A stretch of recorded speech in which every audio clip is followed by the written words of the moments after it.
Selamat datang channel Uncle Joe. Channel seputar bisnis kopi ya. Lebih banyak bahas bisnisnya dibanding kopinya, gitu ya. Opening gue standar aja, nggak gitu spesial. Anyway, gue ada buah pemikiran lah buat kalian yang mau gue sharing lah ya. Jadi kemarin ceritanya gue ketemu sama Aldino ya. Aldino itu ownernya Kopi Ruang Tengah. Kopi Ruang Tengah ini punya model bisnis yang menurut gue oke banget, asik banget deh ya. Dia super low budget, dia nggak punya kedai, nggak punya tools yang gimana-gimana, tapi dia bisa punya omset penjualan bisa 2000 botol per bulan loh. Itu yang bahkan gue pun tidak bisa melakukan itu. Jadi dia skemanya adalah dia taruh chiller di resto-resto yang memang rame gitu ya. Dia kerjasama sama resto-resto yang rame yang nggak jualan kopi. Sistem mungkin bagi hasil atau ya penjualan lah gitu ya. Dititipin di resto-resto gitu dan cepat habisnya gitu. Nah, itu cukup bagus. Nah, kemarin gue nanya sama dia, bro, lu kapan buka kedai? Lu 2022 mau buka kedai atau enggak gitu? Dia sih jawabannya sih mau banget gitu ya, mau banget. Dan impian dia lah punya spot kedai. Nah, kalau dari pesan yang gue tangkep, dia sih ada bilang agak minder, nggak pede dengan menjamurnya kedai kopi. Ya, lu semua tahu ya, kedai kopi di mana-mana bermunculan, bener-bener bejibun ya, banyak banget gitu kedai kopi. Kayaknya bisnis yang bisa dieksekusi singkat gitu. Kayaknya bisnis yang gampang gitu, seperti hal yang mudah dikerjakan gitu ya, bisnis kopi itu. Nah, gue pikir-pikir sih setelah ketemu sama Aldino, kayaknya gue perlu sharing deh apa perspektif gue terhadap industri kopi saat ini. Terus kira-kira apa yang bisa gue kasih perspektif untuk pemula atau buat teman-teman yang mau masuk ke industri kopi gitu ya. Ada 3 hal sih yang mau gue sharing dari sini. Pertama adalah sebetulnya di 2022 bahkan tahun-tahun mendatang, bisnis kopi ya, kedai kopi ini masih prospek gak sih ya?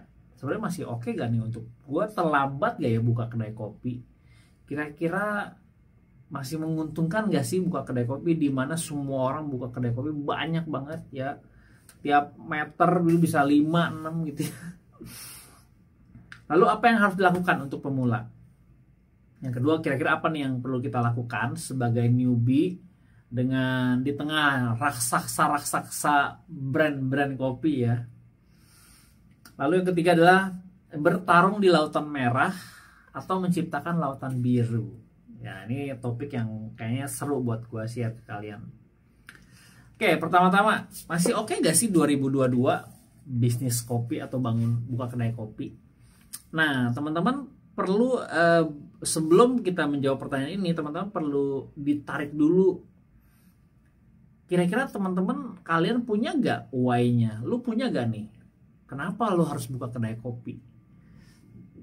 Jadi kalau buka kedai kopi itu hal yang mudah ya, menurut gue hal yang gampang yang semua orang bisa lakukan. Tapi lu pernah gak sih berpikir bahwa apa sih alasan? Lu pernah ngegali gak sih ke diri lu sendiri, kenapa ya gue harus buka kedai kopi? Apa sih alasannya? Nah, alasannya apa nih kira-kira teman-teman kalian nih? Apa nih goalsnya, atau kenapa harus bisnis kopi gitu? Kenapa harus buka kedai kopi? Apakah itu burning desire yang lu punya, atau karena ikut-ikutan ya, karena lagi rame hype lu ikut-ikutan?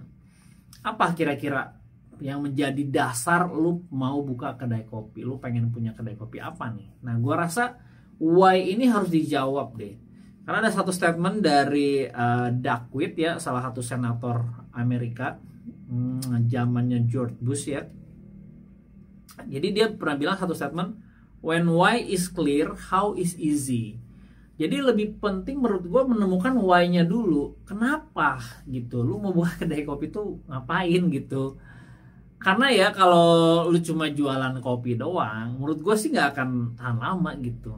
Hampir semuanya melakukan selling gitu, jualan hanya untuk dapetin uang doang gitu. Nah menurut gue lu perlu alasan yang apa, yang lebih spesifik. Why. Jadi lu temukan dulu why-nya apa. Karena menurut gue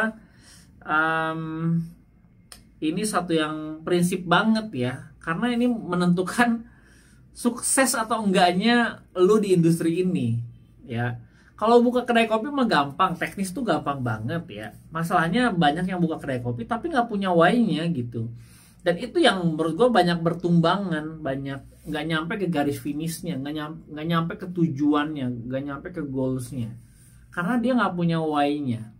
Nah, kalau gue boleh sharing, gue nih, Uncle Joe, sampai detik ini guys, gue nggak ngalamin namanya kerugian 1 sen pun ya, 1 rupiah pun. Gue nggak ngalamin injek modal untuk menutupi kerugian, tuh nggak ada. Gue injek modal untuk buka cabang, iya, yang namanya buka cabang kita perlu keluarin modal lagi. Tapi kalau untuk menutupi kerugian itu enggak.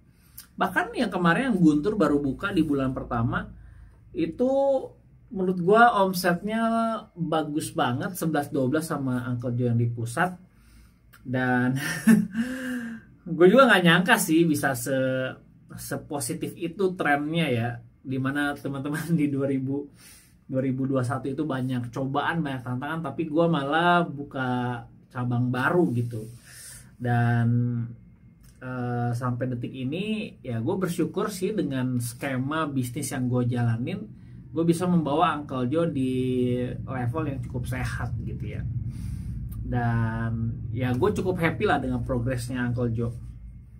Nah sekarang yang gue lakukan untuk mendapatkan atau menemukan why-nya itu ya, karena dulu itu gini, gue memang awal bangun kedai kopi itu untuk tujuannya untuk ketemu klien, ketemu kolega bisnis, ketemu tukang, mandor, vendor, jadi supplier. Buat meeting gue sebagai kontraktor, gue mengerjakan berbagai project sipil dan landscape. Tentu gue seperti butuh wadah untuk gue ketemu orang, ngebahas soal diskusi soal project, soal ide-ide yang mau dikerjain gitu. Nah jadi gue tuh itu doang dasar alasan gue buka kedai kopi itu. Gue mau punya space, tempat untuk gue berkarya, untuk gue mengerjakan sesuatu gitu. Jadi gue nggak pernah berpikir gue pengen punya tempat yang rame gitu, omsetnya gede banyak, nggak gitu. Gue goalsnya nggak gitu. Why-nya tuh gue adalah gue butuh satu space untuk gue bekerja, untuk gue berkarya gitu. Dan ternyata apa yang gue kerjakan di Uncle Joe bahkan melebihi, bahkan bisa menggantikan pekerjaan utama gue dulu sebagai desain interior atau kontraktor gitu. Kayak gitu. Jadi ya lu mesti ketemu why-nya dulu. Ini poin penting ya. Bahkan gue selalu bilang di workshop yang gue lakukan itu, jangan mulai tanpa lu menemukan ini, why-nya ini. Jadi masalah buka mah gampang, beneran deh. Lu nggak ada kata terlambat lah untuk membuka, mau tahun ini, mau tahun depan, mau tahun-tahun mendatang, terserah deh. Tapi pada dasarnya lu perlu tahu why-nya apa gitu. Itu penting banget karena energi kita terbatas ya. Lu nggak bisa sepanjang tahun atau bertahun-tahun tuh punya spirit, punya energi untuk terus namanya burning desire lu lah, antusiasme lu lah. Kan si Abraham Lincoln pernah bilang, sukses itu adalah lu berjalan dari kegagalan demi kegagalannya, dari kegagalan menuju kegagalan yang lain tanpa kehilangan antusiasme lu. Bayangin ya, ketika sepi itu orang bisa down parah loh. Orang ketika sepi gak ada yang datang, bahkan yang beli itu cuma 1-2 cup, itu mentalnya bener-bener ditumbuk ke bawah gitu, bener-bener dihancurin. Tapi bagaimana ketika momen-momen sepi itu lu tetap happy, lu tetap Ya karena lu memang why-nya lu pengen punya space untuk lu berkarya.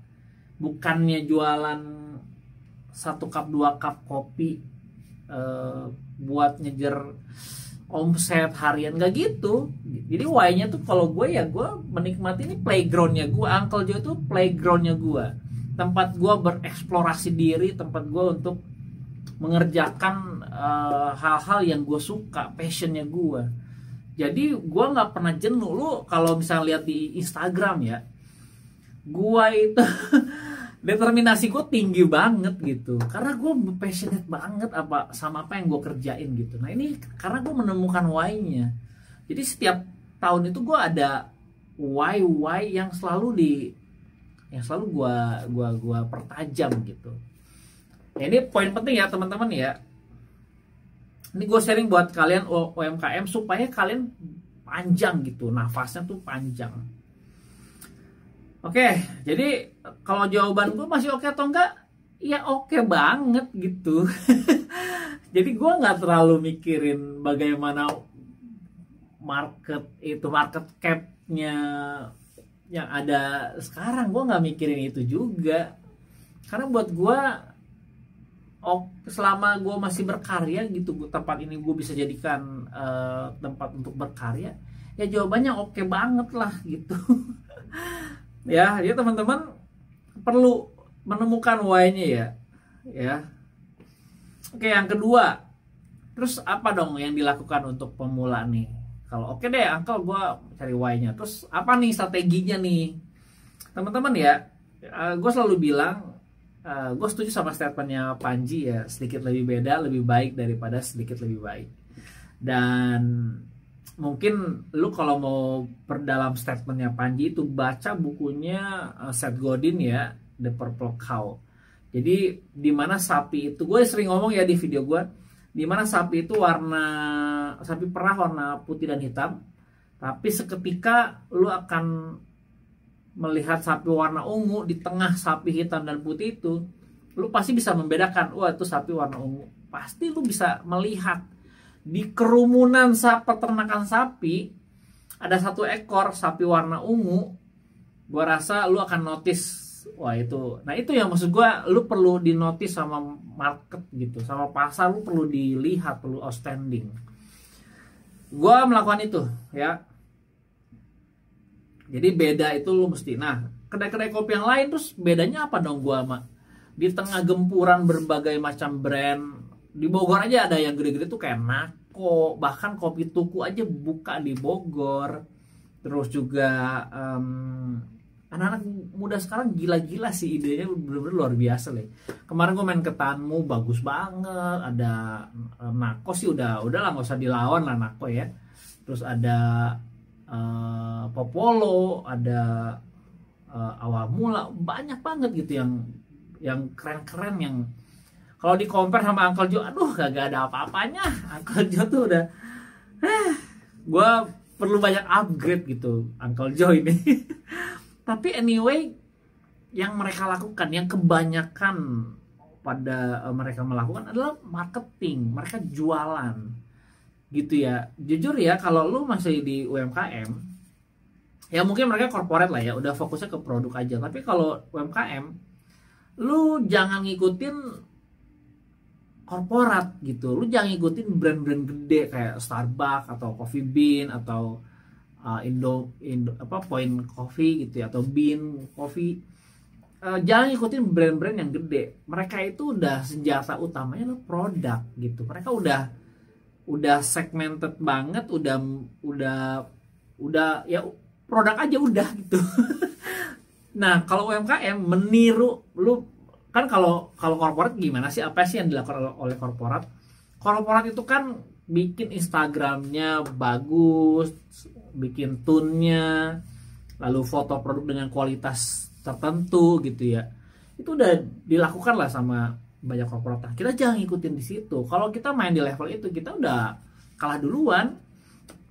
Yang kita perlu lakukan adalah apa?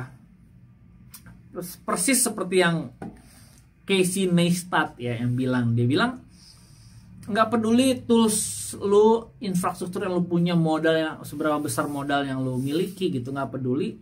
karena itu hanya pendukung aja. Jadi kayak misalkan gue nge-record video ini gitu kan, gue pakai mikrofon, ada monitor headset, ada tripod, ada kamera di sini. Ini cuma tools untuk pendukung aja.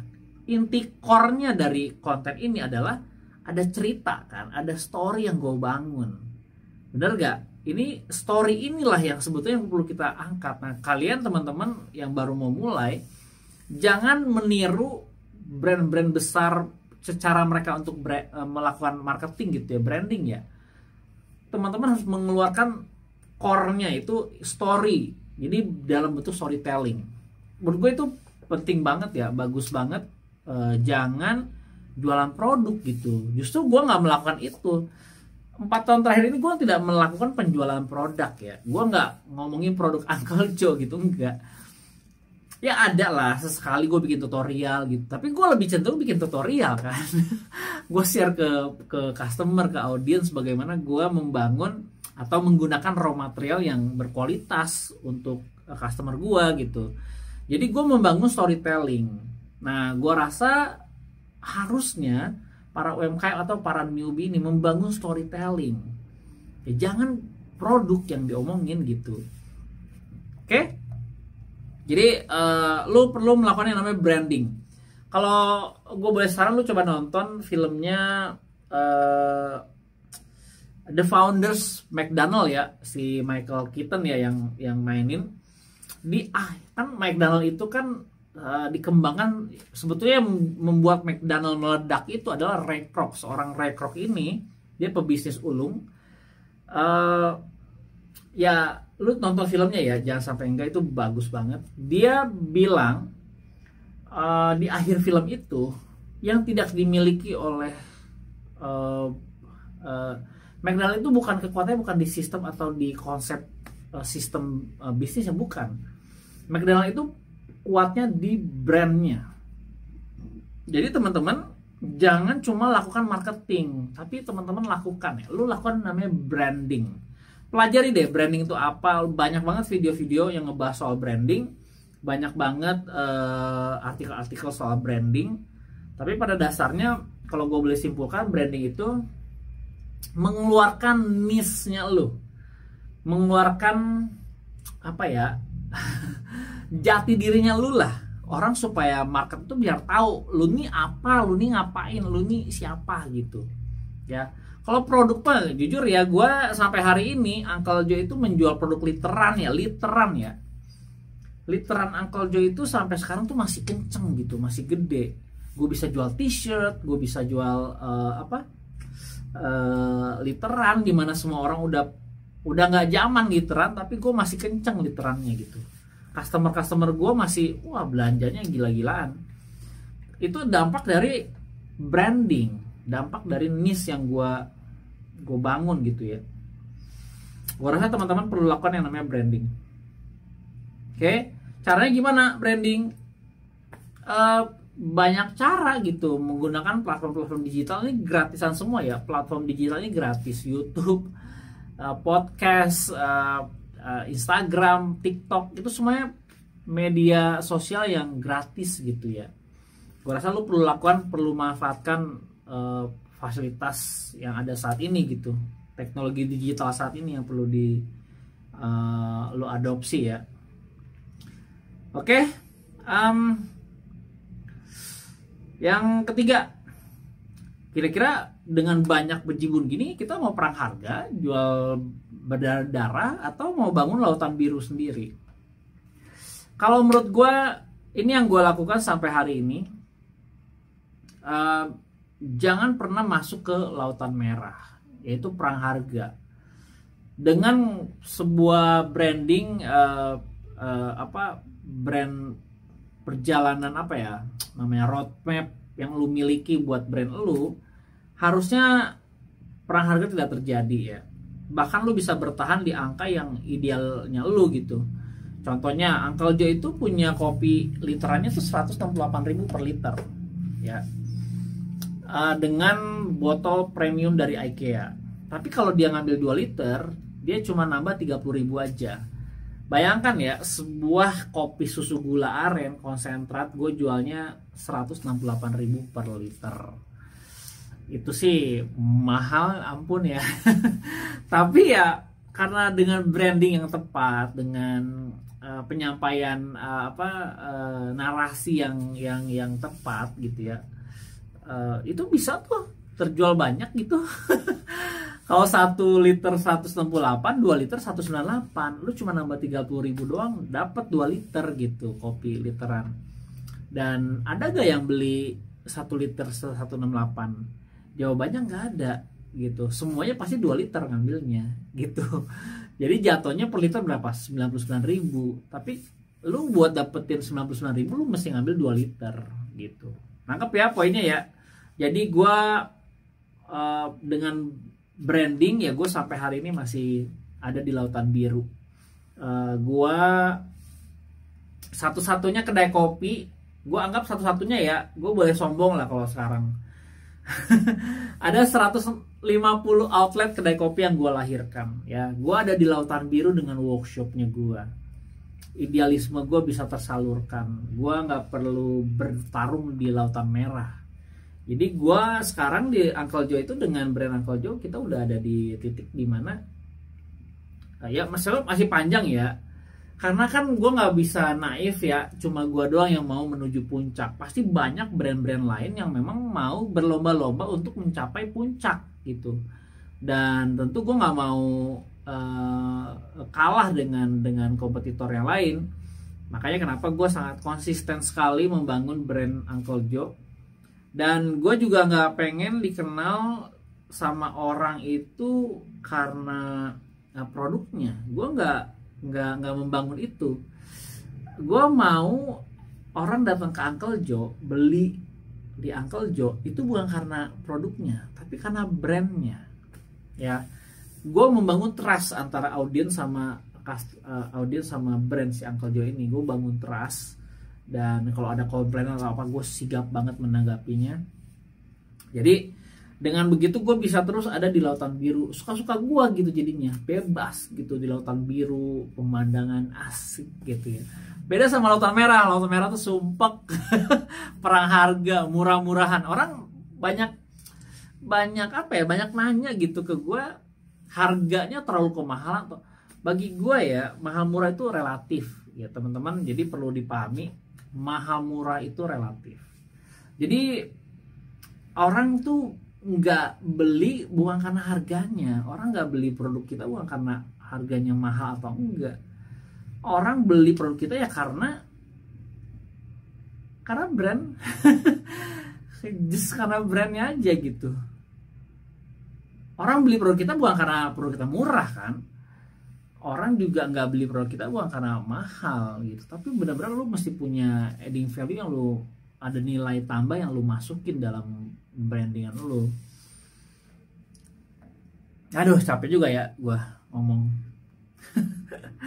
Oke, jadi kesimpulannya ini langsung aja straight to the point ya. Lu mungkin punya beberapa pilihan untuk membangun satu brand. Ya punya beberapa pilihan, mungkin lu mau beli franchise, lu mau bikin brand sendiri.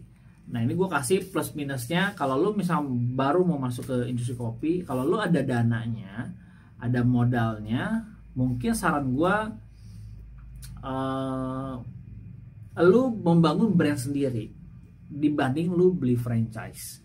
Kalau memang dana ada tapi lu nggak punya kemampuan, ya lu beli franchise aja gitu. Tapi franchise yang secara sistem sudah teruji ya. Gue saranin kalau misalnya lu nggak mau beli franchise, misalkan modalnya terlalu gede franchise, mungkin lu boleh pakai jasa konsultan. Seperti yang gue lakukan di beberapa klien gue. Jadi sebetulnya mereka mau franchise Uncle Joe, tapi gue sarankan brand sendiri aja. Tapi gue support di belakang sebagai konsultan. Jadi gue siapkan skema franchise tapi dengan brand sendiri. Nangkep ya. Jadi lu ngedevelopnya lebih cepet. Kan sebetulnya kenapa orang pada mau franchise, karena kan nggak ada kapasitas buat ngedevelop timnya kan. ngedevelop menu, develop timnya, develop coffee shopnya, develop brandnya. Kan nggak ada waktu dan terlalu lama buat ngedevelop sampai bisnis lu tuh jadi gitu, sistem lu tuh udah baku. Nah, daripada lu buang waktu di situ, ya lu pakai jasa konsultan, pindahin tuh experience konsultan blek ke tempat lu. Konsultan artinya gini ya, lu boleh pilih konsultan manapun yang lu percaya, tapi poinnya si konsultan ini harus membuktikan bahwa si konsultan juga punya bisnis yang sama, punya kedai kopi yang dibuktikan secara pembukuan cash flow dia cukup sehat gitu. Saran gue sih pilih konsultan yang punya experience di situ ya. Bukan berarti harus gue enggak. Gue juga ngebatasin juga di tahun 2002 khususnya, gue cuma menghandle 10 klien aja, gue nggak lebih dari 10 klien. Karena kapasitas gue juga nggak banyak ya. Dan teman-teman pilih itu. Jadi misalkan memang lu nggak ada waktu atau nggak punya kesempatan untuk ngedevelop timnya, pakai jasa konsultan aja yang udah profesional. Lalu ya bangun brandnya sesuai dengan arahan dari konsultan. Tapi kalau misalkan lu punya waktunya, punya dananya untuk ngedevelop timnya, lu brand sendiri aja saran gue. Jangan franchise gitu. Bahkan ya, gue kalau misalnya gue mikirin duit doang ya, yang franchise tuh banyak. Mau yang pada pakai yang mau pakai brand Uncle Joe tuh lumayan banyak gitu. Tapi gue sarankan untuk udah pakai brand sendiri aja, gua yang support di belakang layar. Jadi teman-teman gak usah khawatir tuh. Dibanding kita akan berbenturan sama SOP dan haki gitu ya, kan orang Indonesia tuh cenderung kurang menghargai SOP gitu. Jadi saran gue mendingan pakai brand sendiri aja, tapi ambil skema franchise-nya, dimasukin tuh ke dalam brand yang lu bangun. Gue rasa sih itu sih kalau soal ini ya. Dan jangan khawatir sama kompetitor. Pada akhirnya juga yang kita udah melihat ya, tempat yang bagus-bagus, raksasa yang gede-gede itu yang banyak bertumbangan juga. Ya bayangkan aja ketika Xiaomi meluncur masuk ya, bayangkan dulu ada Nokia, ada BlackBerry, tapi Xiaomi, Oppo, Vivo, Redmi ya, kalau berpikir aduh kayaknya nggak bisa lawan Samsung, lawan Apple gitu ya. Kalau mereka berpikir seperti itu, nggak akan jadi kayak sekarang. Mereka kan levelnya udah di 3 besar kan, Xiaomi ya gitu, gila banget tuh. Jadi bahkan kalau kita baru mulai masih melihat udah ada Popol, udah ada Uncle Joe, udah ada, jangan berpikir ke sana teman-teman. Jadi kalian kumpulkan why-nya, cari why-nya, gali why-nya. Karena ketika lu udah ketemu itu, udah teknisnya mah gampang ya. Kalau mau lebih jelas lagi, mau diskusi lebih panjang lagi, saran gue lu daftar workshop tanggal 30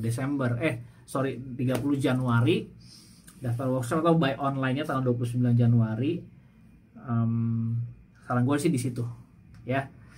Bisa diskusi lebih panjang, lebih detail di sana. Dan paling itu aja sih yang gue sharing. Gak kerasa nih udah 30 menit juga nih. Gitu aja. Thank you banget yang udah ngikutin vlog gue. Semoga teman-teman bisa mencapai impian-impiannya di 2022 ya. Dan thank you. Sampai ketemu di video selanjutnya. Dadah. Thank you ya yang sudah nonton video ini. Jangan lupa subscribe sebagai bentuk dukungan lu terhadap channel ini.